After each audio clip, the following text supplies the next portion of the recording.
Alright, in this video we're going to talk about two topics which sound very interchangeable. मतलब लोग बार-बार words को confuse कर देते हैं.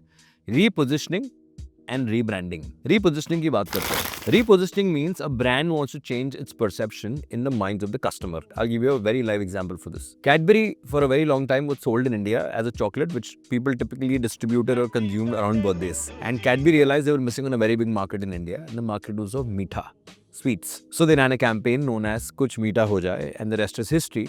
Cadbury basically entered into the sweets category. और आज जब भी लोगों को मीठा खाना है लोग कैडबरी खाते हैं. इनफैक्ट दिवाली के टाइम कैडबरी के बहुत सारे सेलिब्रेशन के डब्बे बिकते हैं. So Cadbury there kind of reposition and change the way people think of that. Another good example is of Marlboro cigarettes.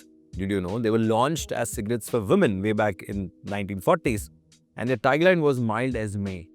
But then they realized that they were not catering to a larger market. They repositioned themselves, got a cowboy in their ads, and the rest is history. It became a very masculine brand. So that's repositioning. It's the way people think. Now, most of the times when brands reposition, they also change the external aspect of the brand. When I say external aspect, they play around with the logo, the colors of the brand, the font in which the brand name is written. They change around with the cosmetics of the brand. Just to show people कि देखो हमने change कर दिया color वाला, we are a new self. When they play with the external aspect, it is known as rebranding. So rebranding deals with the outward factors of a particular brand, whereas repositioning the other brand is about changing the perception of the brand in the minds of the customers. Let me give an example of a classic brand that did both repositioning and rebranding. And the brand is Old Spice. Old Spice for the longest time was known as a brand for very elderly grown-up men. And way back in early 2000, they realized that they're losing a lot of market to newer brands like Axe and Nivea and so on and so forth. So they came out with a campaign which basically was targeted towards women. And the campaign was titled as Smell Like a Man, which had a famous NFL footballer, Isaiah Mustafa. And because of that, sales of Old Spice kind of revived. So they repositioned with the tagline and stuff, but they also came out with new packaging, new colors, but keeping the essence of the older Old Spice in mind. That means rebranding and repositioning go hand in hand most of the time. So if they're changing something about in the external aspect, the whole idea behind it is that people should think about the brand differently. Another famous example of only rebranding is McDonald's in Russia.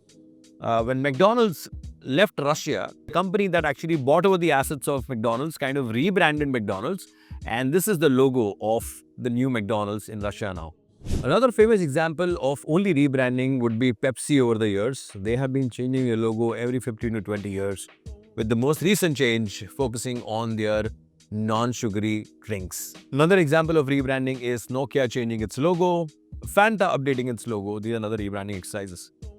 Now, in short, why do brands go through the whole gamut of repositioning or rebranding? First, your target audience has evolved over a period of time. Next, lot of competition in the market, so you want to differentiate yourself.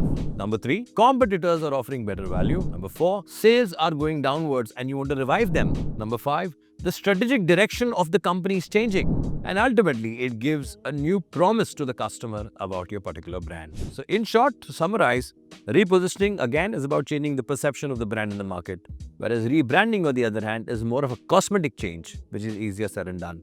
A parting example of that could be the brand Fruity, which went from its iconic packaging, which had a mango in it, to a stamp across the particular packaging that it had some years back. So that's it. Hope you like this video. Thank you and easy array.